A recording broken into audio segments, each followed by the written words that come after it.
Today's episode of the Counselling Tutor Podcast is sponsored by Web Healer. You're a counsellor in private practice and you need a website, or you've got an existing website which you need help with. Web Healer are offering Counselling Tutor Podcast listeners, that's you, £100 off the cost of a website design and build. Now, Web Healer specialise in websites for counsellors and psychotherapists. It's what they do. And the Web Healer team provide a completely non-technical, done-for-you solution, leaving you to focus your time on your clients. Operating for 20 years, Web Healer are a trusted resource amongst counsellors when it comes to getting your practice online. So get the package details and claim your £100 off coupon for your new website by going to counsellingtutor.com/website. That's counsellingtutor.com/website. Welcome to the Counselling Tutor Podcast, the must-listen-to podcast for students of counselling and psychotherapy. Here are your hosts, Rory Lees-Oakes and Ken Kelly. Hi, I'm Rory, and with me, as always, is Ken. How are you doing, Ken? Exceptionally well. Thank you for asking, Rory. And Rory and I are grateful you've joined us for the Counselling Tutor Podcast, episode 247. Starting off today with Theory and Practice, where we take an element of theory, we look at how that shows itself within the day-to-day practice of being a counsellor or a psychotherapist. And today we look at Petruska Clarkson's 7-level model. I'm always going to apologize for my pronunciation of Petruska Clarkson's name. I just really struggle with the wording of that. And then into Practice Partner, where we recognize that many of us will run a private practice, either part-time or full-time, or we'll be building a private practice. And today we are looking at building a referral network. We're looking at a way of generating clients or getting clients that will come from others referring to us, and how we can do that in a smart way. And then we go into Practice Matters, where we look at an element of practice that something that may show itself in our practice room. And Rory, you reached out, you spoke to Sam Shiel on counselling for adoption. And I think this is such an interesting and very misunderstood topic, Rory. Absolutely. And we're very grateful to Sam for clearing away some of the confusion around this subject. Thank you very much. So onwards and upwards, Theory and Practice. Petruska Clarkson's 7-level model. Say it better than me, Rory. Come on. Petruska Clarkson's 7-level model. Now, in episode 246 of the Counselling Tutor Podcast, we talked about the 5 relationship model, a theory developed by South African psychologist Petruska Clarkson. I think actually she was a psychiatrist. And to expand on that theory, we're going to look at the 7-level model, and it is a part of an integrative psychotherapy or counselling model. So let's first look at the 7 levels. It's not hierarchical. It is actually 7 positions of a human being, how we are in the world. And she starts off by talking about a physiological position. So if we think about how we feel, our basic body biology, our physical sensations, temperament, our temperature, that is what she called the first level. And we pay attention to that in the therapy room, because if somebody started to disassociate or started to feel stressed in the therapy room, we need to attend to that. And that again speaks to psychological education or grounding techniques that therapists may do, especially in the world of trauma-informed practice. Level 2, we look on the human being as a mammal. In other words, they're focusing on pre-verbal experience and activity. And this speaks, I think, to attachment, early deprivation, emotional kind of gaps that clients may have. And how often do we meet clients whose parenting experience has been poor, and they have gaps, and their attachment style is impacting on relationships and on their own happiness. So that's something to consider. And these are all just things we keep in our mind when we're working with a client. And then the The next level is something called normative. And I think this is really, really interesting. It's about being aware of experiences and labeling them through names and helping clients give a name to what's going on. And sometimes that name can be the name of an emotion. How often do we meet clients where they just haven't got the vocabulary for the emotion? I know I've worked with young people, I've worked with children, and, I remember one young boy coming into the room, banging his elbow on the desk. And he looked at me and I said, "Ow, that hurts." And he went, "Yes, it does." Yeah. And it was almost like I was helping him name the emotion he was feeling. And sometimes for those of us who work with children, that's something we have to do because they haven't got the vocabulary, not been taught about it. Level 5 is the relational or the rational. Humans are regarded as thinkers, make sense of the world, examining cause and effects. And I think, although we work on an emotional level, there is a part for cognitive work. And we can see where the integrative side's sliding in now, where we're looking at more cognitive. Obviously, cognitive behavioral therapy is about asking people to think about the situations they're in. Can we see how that's sliding in? Very nicely. And sometimes we have to realize that people are thinkers and they may have thoughts that may be disruptive, but they also may have thinking that can support them. And then the 6 is theoretical, and I like 6, storytellers. Humans like to tell stories to make sense of their experience in life. Ever since we sat around the fire in those ancient times, sharing our stories, it still happens now. You don't have to sit in a group of people and somebody will share a story about what happened to them and their experience of it. And that happens so often in the therapy room. And then finally, the transpersonal, and this is Clarkson's kind of stamp, if you like. Transpersonal psychology is spiritual beings moving beyond the rational, dreams and faith and belief. And how often do we sit in the therapy room, Ken, where people are recounting their hopes for the future? Maybe they talk about a dream and I could be this. And we engage with that. We explore that through curiosity and listening. I think this is a really, really useful model because it drills down to the human condition in 7 aspects, Ken. I love it. Yeah, it really does map to the human condition. And I like that it's not a hierarchical, we'll start at number 1 and we're going to work down to number 7. No. It is whatever presents at the moment that it presents. So it very much follows what the client is bringing. We're going to be able to map it to one of those areas, and we speak here about theory to practice. And okay, so there's the theory and we can understand that. And of course you can download the theory. We'll give you the link to be able to go and get Rory's super duper handout, which kind of outlines this theory for you. But then how does this show itself in practice? How do we see it within our therapy room? And we're going to start at that physiological level, working with the body, conditioning, breathing, relaxation. We may have a client that almost takes my breath away, that we might experience something or see something or way that they present within the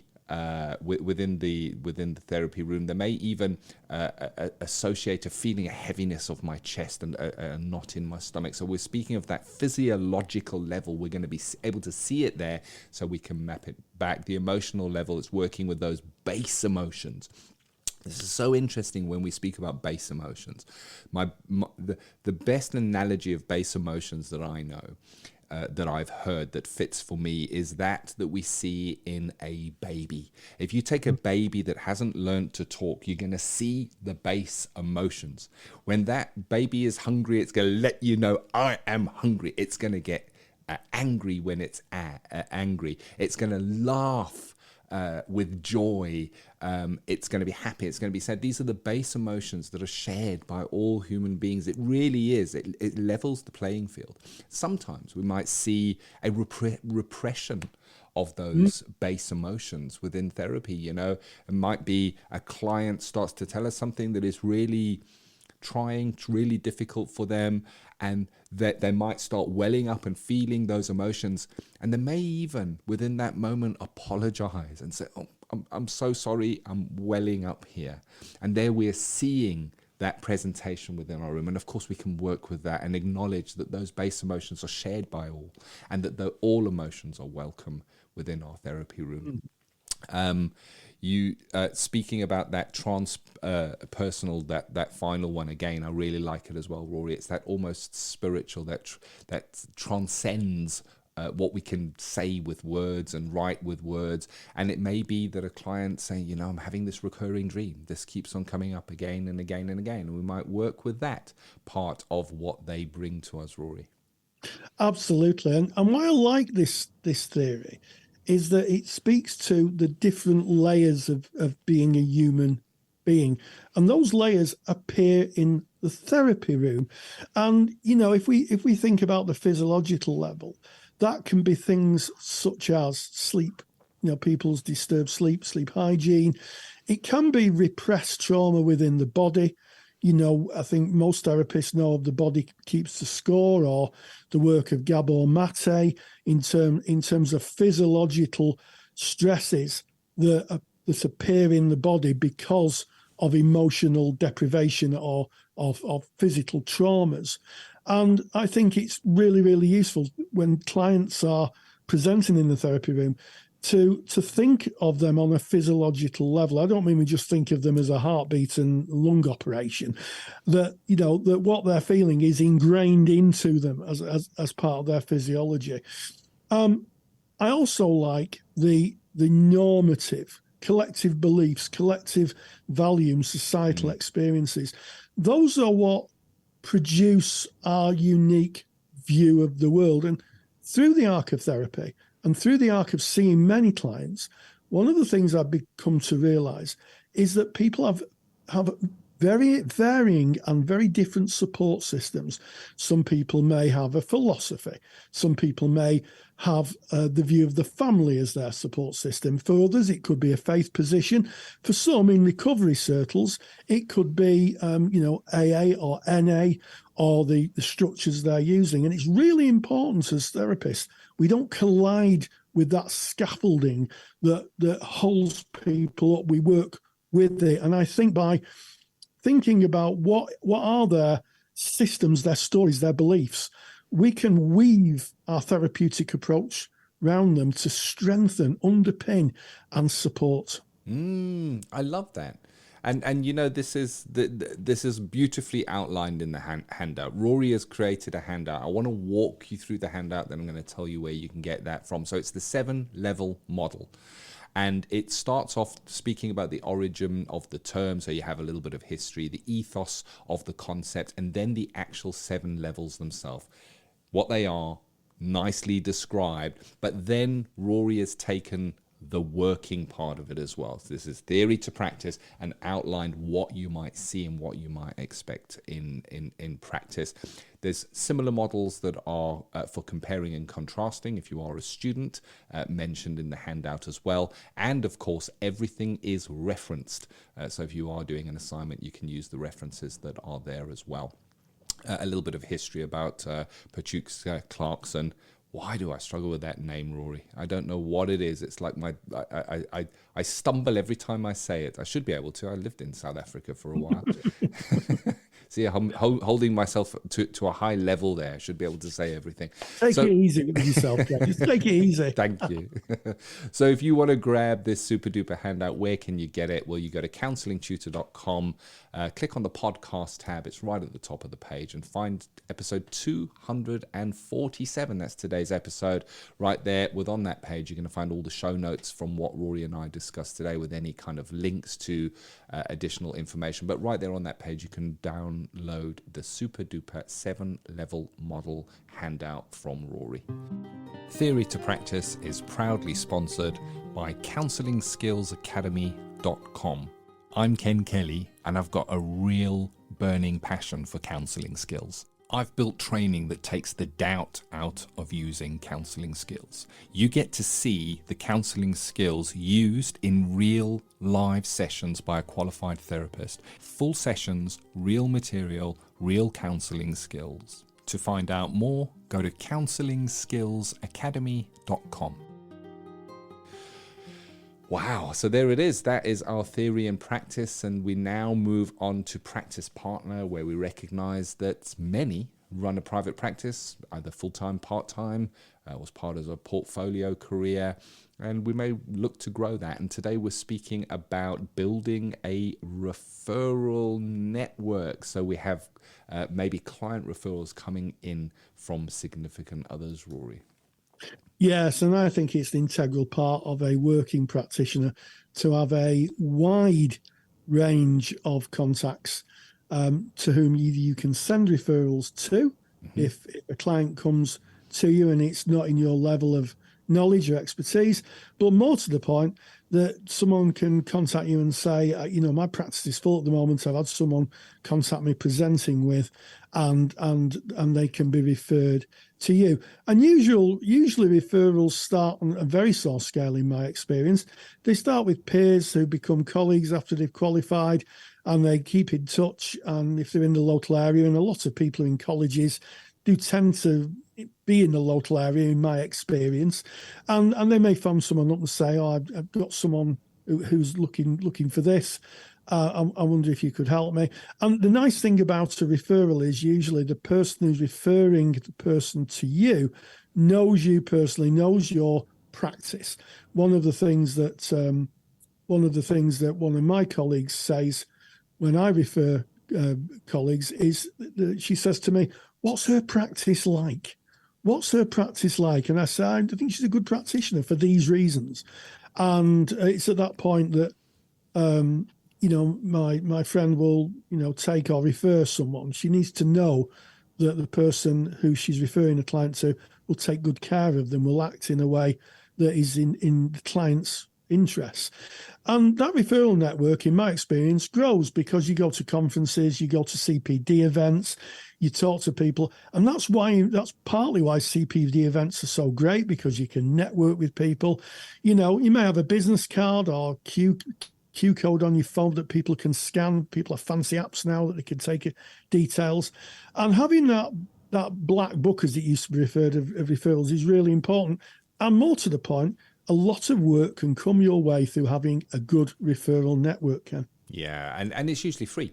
There's no charge for a referral. You wouldn't charge to refer someone if you had a client, you recognize that they had a presentation where another professional was required, you might make a referral, and you would do that in service of the clients. And others may do that in service of the people they see, whether it be clients or customers or whatever their niche is.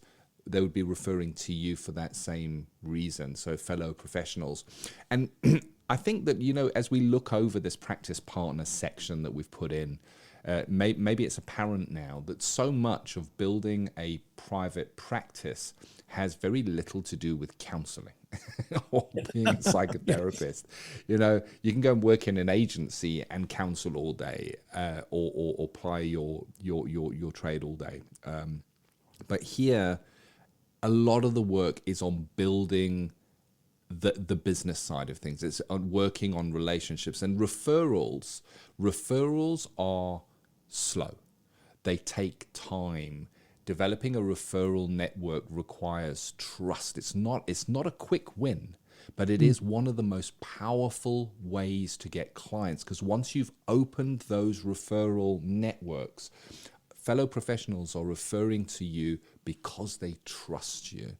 They're a long-term venture, not a quick fix, but they are so worthwhile building as you go. So the concept is that you create a network of incoming referrals from other professionals and organizations. And this requires relationship building skills, because they're only going to refer to you if they know you, they like you, and they trust you. Those are the three elements of the relationship: the know, like, and trust.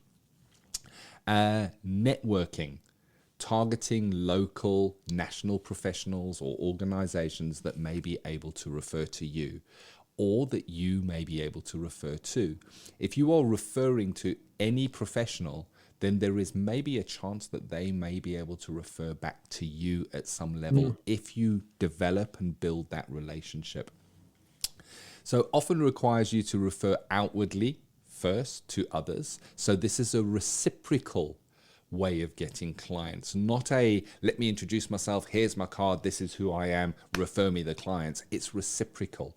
It's more likely that if you refer out, that the referrals will come into you. So it's where to target, and you've already mentioned some excellent ideas. So if you're looking to generate referrals, and I think that this is a career-long venture, we're always looking to develop referral relationships. We can start with local agencies, professionals, and organizations, telling them who you are, telling them what you do, just making contact, finding out who the contact person is within their organization, asking them about their referral pathways into their organization. Maybe there's forms that need to be filled in. How if you were referring someone on, might you refer them? And you'll find it a very easy task to speak to somebody at another organization. If you phone up and say, I'm a counselor, I'm working in the area, and I may from time to time have need to refer people to your service. Can you tell me who I would refer them to and how that would go? They'd be very happy to speak to you. So it's an easy door to open and to get in with if you start with the I wish to refer to you. You already mentioned, Rory, networking with peers. Networking with peers cannot be... It's just amazing what can come from that. Networking with your peers, and it doesn't necessarily have to all be counselors, but it can be counselors, specifically if your CPD or if your postgraduate training has taken you into an area of specialism. I'm going to use an example. Perhaps you work with addictions. It is a specialism. It will require specialist training and knowledge to be able to work in that area. You may have peers who do not have that training, but they may have clients that present with drinking too much or using drugs, looking for support with that, and maybe there is an opportunity to refer in. So networking and letting people know what it is that you do. And of course, there's always the opportunity of joining a referral network organization. There are many out there. One of the biggest in the world is called BMI. And it's basically where you get together with other business professionals, you share what they do, and they look to their networks and try to share your information where they can. I'm not sold on those referral networks of paying for it. I believe that referral networks should be hard-earned, but it is an option, so I wanted to put it in there. And you mentioned this, Rory, and this is vital. If you do CPD training, or you are doing further study or development in your areas, really find out who else is with you on that course. Speak with them, befriend them, and look for professional referral opportunities and pathways between those. So advantages of the referral network. Well, once the referral network is built, referrals can be strong, and it can be a very, very strong flow of clients. You can end up getting the bulk of your work from referrals. I'm very good friends with a therapist working in South Africa, and 98% of the clients that she sees are from a referral.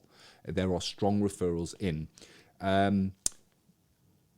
If referred, the closing ratio can increase. And what do I mean by that? Closing ratio is a marketing term, and it means basically for how many people might look at your website or consider having counseling with you. If 100 people looks at your website or sees your directory listing or sees your ad on pay-per-click or whatever it may be and visits your website, how many of those 100 would actually at the end of the day engage with you? Well, with referrals, it is a high percentage. And the reason for that is, as you said, Rory, if a referral is being given by a fellow professional, there is automatically what is called the halo effect. If If my GP says this is a therapist and here's their card, I automatically take that to be a trusted referral path. Yes. So that you may find that it has a higher conversion rate, to put it in really plain marketing terms. And then disadvantages is it is slow burn in the beginning, no referrals. You might find yourself working hard, making referrals out and just not getting anything in and going, hey, this is not fair. But that is the nature of referrals. It is about building relationships, and they take time. It can be difficult to make the first contact sometimes, to be seen, to be taken seriously, to speak to the right person. One of the disadvantages that the person you can build a relationship may change. They may change posts. They may move out, and you may lose the contact with that person. So you can lose a loss of a hard-earned relationship. So it's sometimes a good idea when you are making those relationships to see if you can extend that within the organization once you have got a foothold and started the relationship. And I think one of the disadvantages that is really worth stating here is beware of overdependence on referral from one particular source. And the reason for that, if you have 90% of your work coming from one particular source and something happens to them, they close down, they move, or something disrupts that, they change their policy and they're not able to refer to you anymore, you lose so much in one go. I guess it's the don't put all your eggs in one basket. Yes. Yeah. And Rory, I want to hit over to you because you in Counselling Tutor hold our professional relationships with organizations. And these are, I guess, they're not referral relationships, but it's the same kind of relationship. What are your tips on building relationships? Well, I think to start off with, I think making sure that any relationship comes from a place of truth. Yes. If you meet somebody and you say to them, "Hello, what do you do? I'm a counsellor." Right. Well, I'd like to give you my card, and can you send me any referrals? I don't think it's going to go too far. So I think it's about exploring common values, understanding, building trust. It's a little bit like the relational models that we've been discussing in the podcast or something. It's also about keeping in touch. So, one of the things I do with people that I have a strong relationship with is we may, if they're near, may go out for a cup of tea with them, have a bit of a chat, catch up with them on Zoom, just be interested about what's going on for them and try and understand a little bit about where they're at. That's part of building a relationship. I also think that picking a relationship with someone who has the same values as you do. Through life, we will meet people who may be very, very eager to get to know us for the wrong reasons, and their values may not match. And I think that, I don't think you can say too much about making sure that when you have a long-term relationship, someone's values, you don't have to align precisely, but have the same kind of world view. And that sustains relationships very, very well. And also, I think within that, realize when a relationship is over. Sometimes relationships just come to a natural end. People move on. And I think, that time is the time to say, well, okay, we've had a good relationship. In terms of referrals, it's been really good, but some things obviously changed on that other person's side. Maybe it's just time to move on. Don't keep pushing a relationship where you're not getting the same back, and just enjoy it. I think just meeting up with people is a bit of a joy, really. You could have a bit of a chat, a little bit of a bit of a moan, as we say in the north of England. Have a bit of a moan, and chew the fat a bit, and you'd be surprised how much separate agreements you can come to. So that would be my observation. And just reach out to people if you're a little bit like, well, what happens if they say no? Well, people are going to say no, but don't be afraid of just getting to know people and developing those relationships. It's a bit of a skill, I think, Ken. Yeah, and it's a skill that you do very well, Rory. And I love how you've based it in the values and the relationship, because that's what it's all about at the end of the day. If you think about it, it's very similar to counseling, where we know that the relationship is so important. It's the same thing. It's a real human to human relationship. And if you go in with open hands, refer to me with expectations, chances are it may chase away. If you go in with, how can I help you? What interests you? I like you for the person you are, and that needs to be genuine, not just put on within the moment. It's about empathy. It's about having a look at what is important to that person. So I made a couple of notes here: how to maintain a professional relationship. Find the preferred communication method of the person. So, it might be that I keep on phoning them and they never answer my phone call. Well, maybe they prefer emails or texts. So if you ask somebody, what is your preferred communication method, you can use their preferred communication method to communicate with them. And the chances are you're going to get through to them more often than not. And I think it is to be active in the relationship is quite important. So if we're at an event at the moment and it's a CPD event and I met Rory, yes, I might take out my card and say, hey, Rory, I specialize in XYZ. If you ever see that kind of client presentation, feel free to refer to me. Here's my card. But what I might do rather than that is give Rory 2 cards and say, on one of them, just pop your number on there, Rory. Yeah. And then I'll get that number back. So either I've got Rory's card and I'm going to initiate that. So rather than say, when you come across, can you refer to me? I might rather say, would you mind after this event if I caught up with you for 20 minutes? I've really enjoyed meeting you and I'd love to chat more. So be proactive in kind of starting that relationship. Don't rely on them to find your card and pick it out and give you a call. You want to be starting that relationship. Regular contact, and that's not over regular. It's about the right kind of pacing. When you come to the end of that first chat, you might say, well, great, it's been lovely speaking to you, Rory. I'm so glad that we met at that CPD event. I'm so glad I reached out. I loved meeting you today, and I hope that your dog gets better.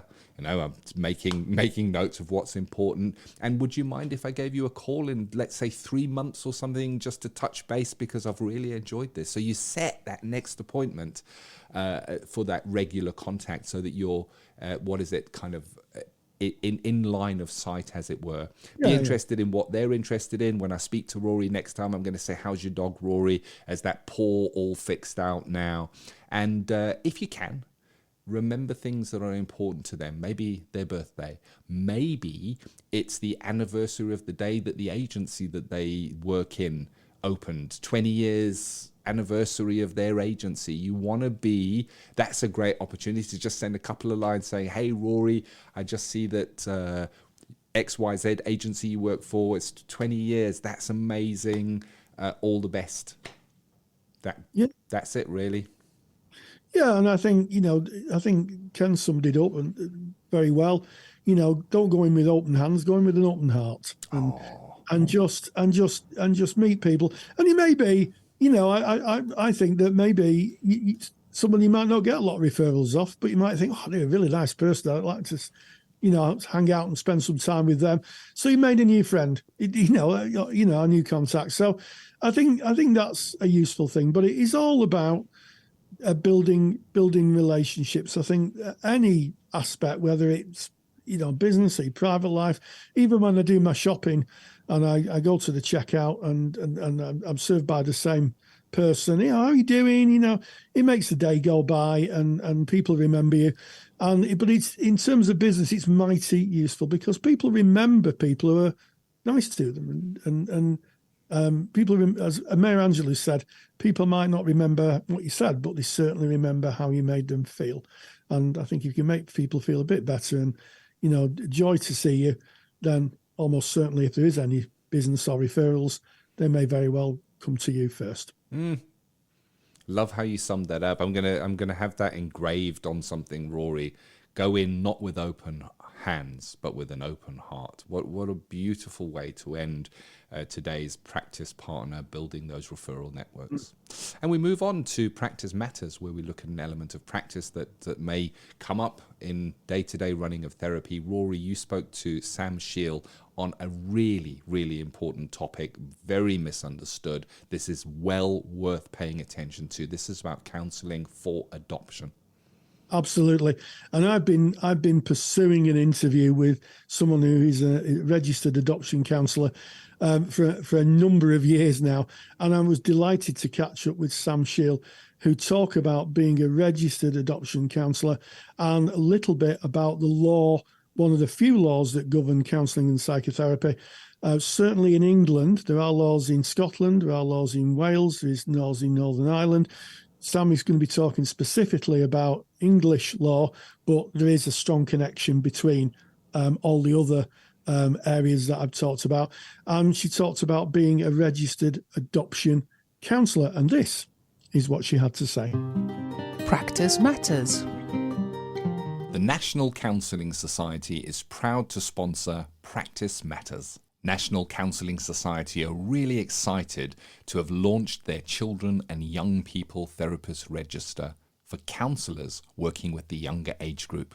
To find out more, visit nationalcounselingsociety.org. nationalcounselingsociety.org. One of the many questions that gets asked, certainly in our Facebook page and certainly on a personal level when I meet colleagues, is the rather complicated and sometimes mysterious process of working with clients who may be going through the adoption process or have in fact been adopted and want to talk about adoption issues. In December 2010, the law changed so that only counsellors and psychotherapists who are registered with adoption agencies, which is effectively registered with Ofsted, are able to offer specialist adoption services. And these amendments were to the Adoption and Children's Act of 2002.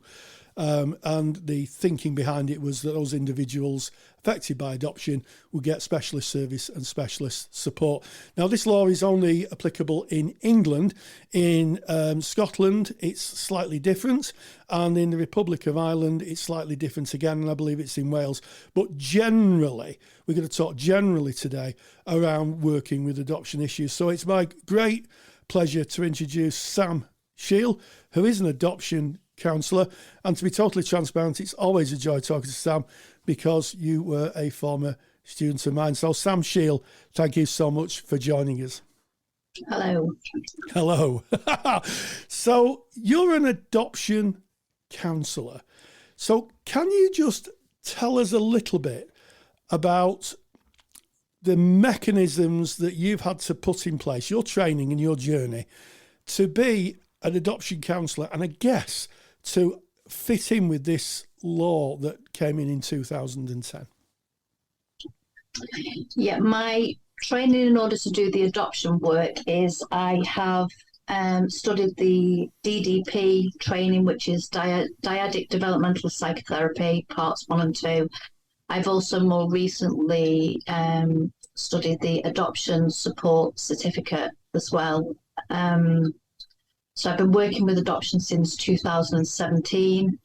I've done lots of CPD and training around trauma, developmental trauma, attachment. Part of those are covered in the trainings that I've mentioned earlier. And then there's been additional CPDs where literature I've read, gaps that I've plugged, where I feel like further learning's been required.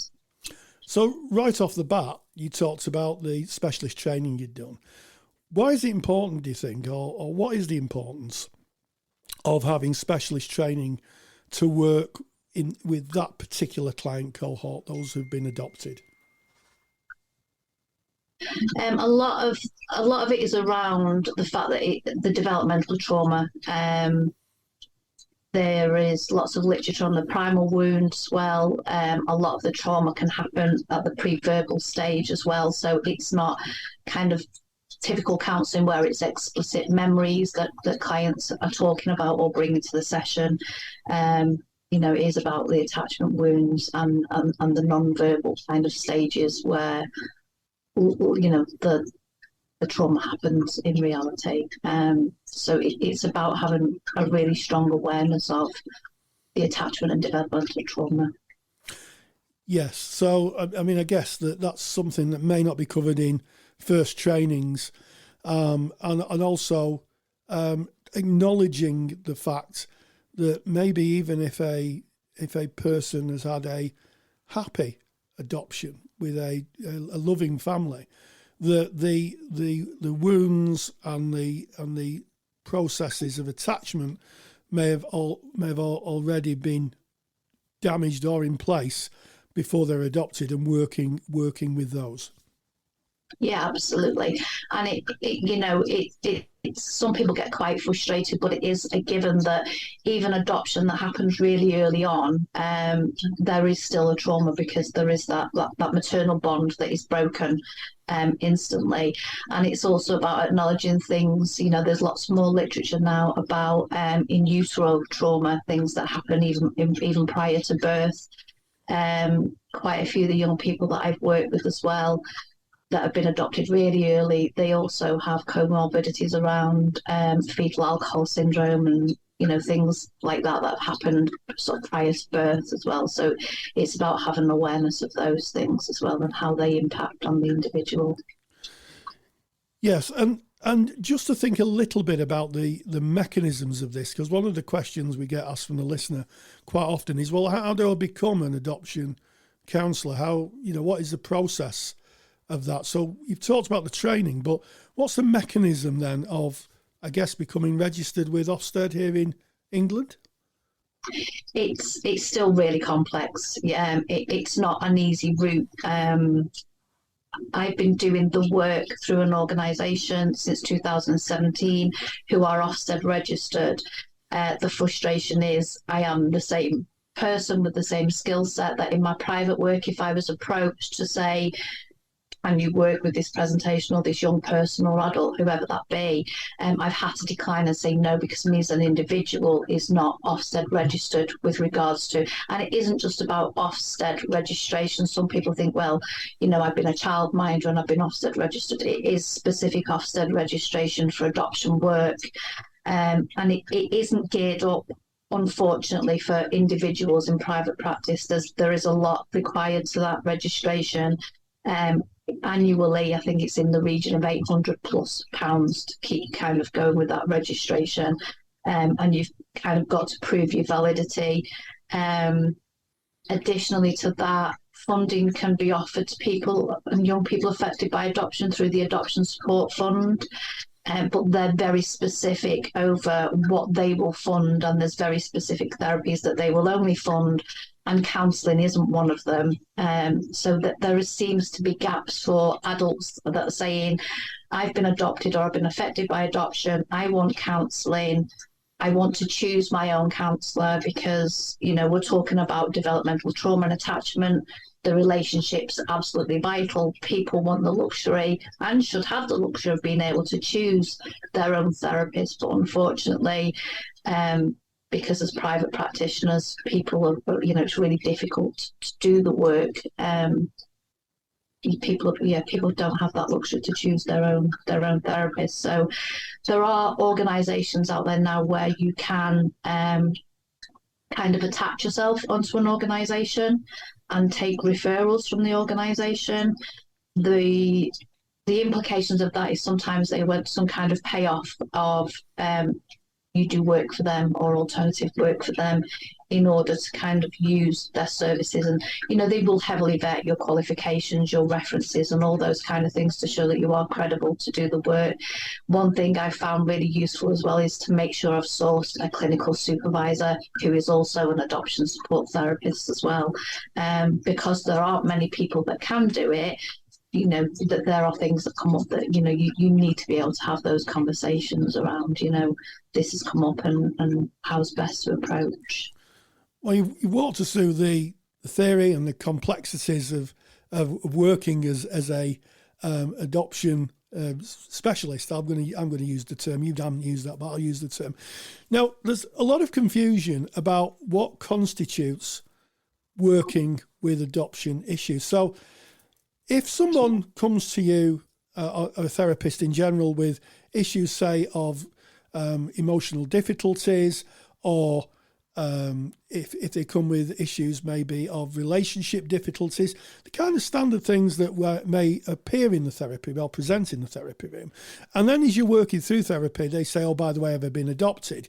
Does that automatically mean they have to be shifted to a specialist therapist, or can a skilled therapist still work with them?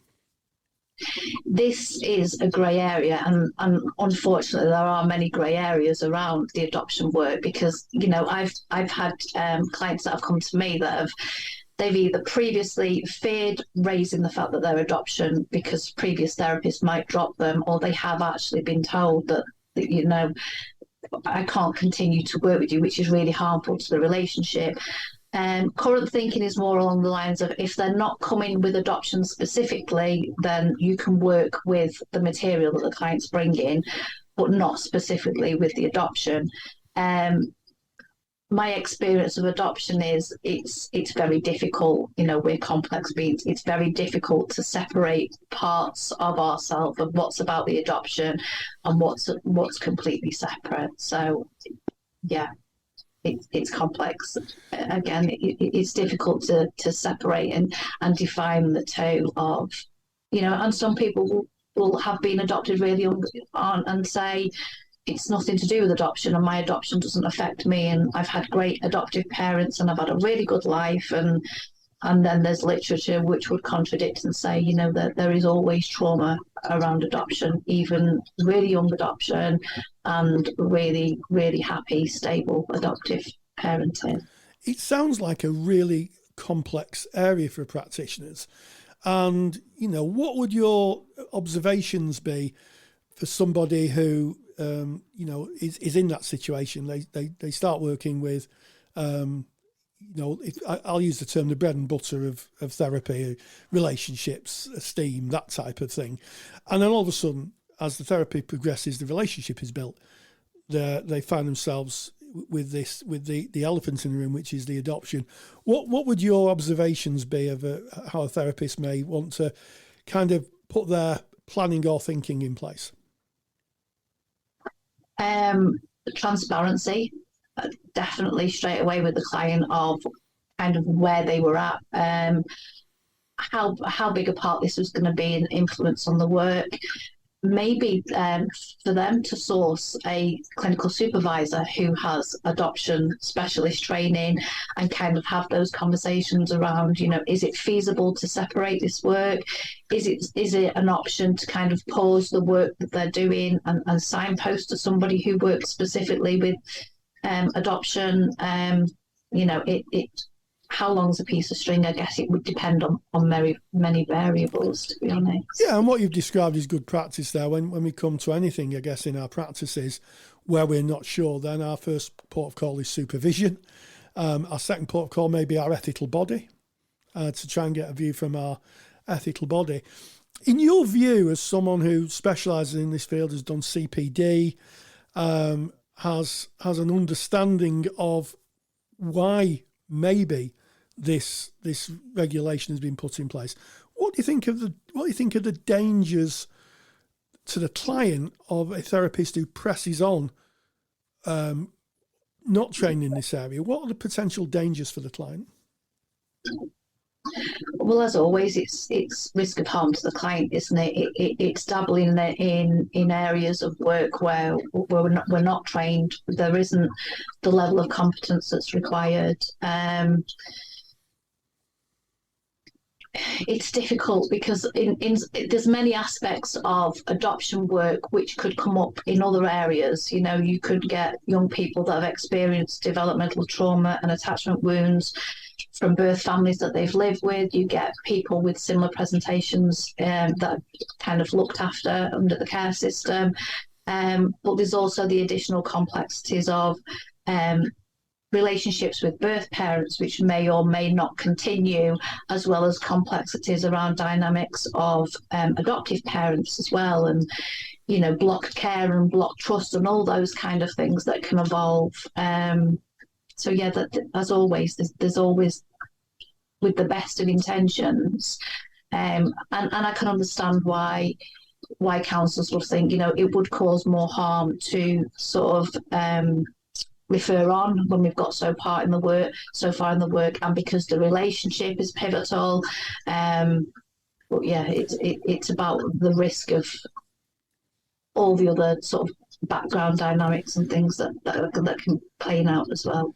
Well, as we come to the end of this interview, Sam, it seems to me there's no easy answers to this, either from a training perspective or from a therapeutic perspective. It feels to me that this is very much something that we must, if that presentation appears in our rooms, we need to think on our feet and have maybe some form of plan or process in place where we can do the appropriate reflection and the appropriate referral if necessary. Do you think, or I wonder what your observations are about, are there going to be any changes to this? Is there any kind of future developments that you see within adoption work that may be coming into place in the near future? I mean, yeah, you've summarised it amazingly. It's a huge grey area, and one of my personal frustrations is that it is about the autonomy of the client and being able to choose their therapist that they feel. It's infuriating that there's a whole client base there that don't have that luxury. There are lots of rumblings and changes I'm noticing, and it's something that obviously that I hone in on lots of different forums and groups, that it is being spoken about more and more. It's really being put out there. I think adoptive adults are really making their voices heard in that with their frustrations. So there is what I've done now. I mean, and this is the first opportunity now where I've been able to offer adoption support counselling in my private practice, because organisations are putting things in place where you may have to do specific training with them. You may need to go onto their register, and kind of there's a bit of a trade-off around expectations from them, so that you can then do this work. So this is all quite new. There's talk of there being different registers as well, where you don't have to kind of do the trade-off of the work and things, but that's not coming to fruition as of yet. So there is movement, but considering the law was changed in 2010 and it's now 2022, it's not a lot of movement in that time frame. It's been really restrictive for such over a decade, but hopefully, the more people are talking about it, the more people are challenging it, the better, really. Well, all it goes for me to say is thank you very much for giving us this peek into your practice. It's a fascinating, developing area, and I'm sure that those people listening will have probably more questions than we have possibly answered in this interview. But it just remains for me to say, Sam Shield, thank you so much for joining us today. Oh, big thank you to Sam Shield. Big thank you to you, Rory, for reaching out and holding that all-important interview. I love making the Counselling Tutor Podcast because I learned so much. I should write down as my CPD, making of Counselling Tutor Podcast, put it on my CPD log. You have joined us, and thanks for listening to the Counselling Tutor Podcast. This has been episode 247. Yes, we started off with theory in practice. A development of episode 246, we talked about Petruska Clarkson's 7-level model, another indication of integrative psychotherapy. We moved then on to practice partner, talked about building a referral network and how to get referrals, clients to you, and you might refer clients to others. Really important part of being a practicing therapist. And then finally, practice matters. I caught up with Sam Shield, and she talked about being a registered adoption counsellor. And as always, stay grounded and stay safe. If you're a qualified counsellor or psychotherapist, then why not check out the Counsellor CPD Library? Stay current with your CPD requirements with over 150 hours of academically rigorous, on-demand lectures you can stream to your device. Joining Counsellor CPD will expand your skill set to create a more specialised, highly rewarding practice For more information on the Counsellor CPD Library, visit counsellingtutor.com. Thank you for listening to the Counselling Tutor Podcast. Find the show notes for this episode on our website at www.counsellingtutor.com.